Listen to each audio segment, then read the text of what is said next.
కార్తీక మాసం లాంటి మాసం ఇంకొకటి లేదు అంటారు.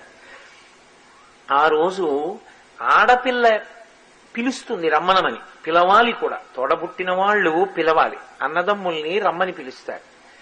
ఎప్పుడైనా ఖాళీ లేదంటారేమో కానీ కార్తీక మాస శుక్లపక్ష విధియ నాడు అన్నగారిని కానీ తమ్ముణ్ణి కానీ చెల్లెలు రమ్మని పిలిస్తే అక్క తప్పకుండా వెళ్ళాలి.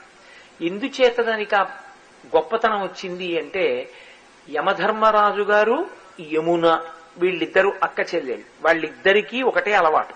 వీళ్ళిద్దరూ సూర్యుని యొక్క పుత్రులు, సూర్యుని యొక్క సంతానం. యమధర్మరాజు గారు కాలంలో ఎప్పుడు ఏ క్షణంలో ఎవరు పడిపోవాలో వాళ్ళ యొక్క ప్రాణాన్ని నిర్దాక్షిణ్యంగా తీసేస్తాడు. యమునకి ముందుకు వెళ్ళడం తప్ప వెనక్కి రావడం రాదు. ముందుకు వెళ్లి వెనక్కి రానిది కాలం. కాలంలో జీవులను వాళ్ళ ఆయు ప్రమాణం పూర్తయిపోగానే పడగొట్టి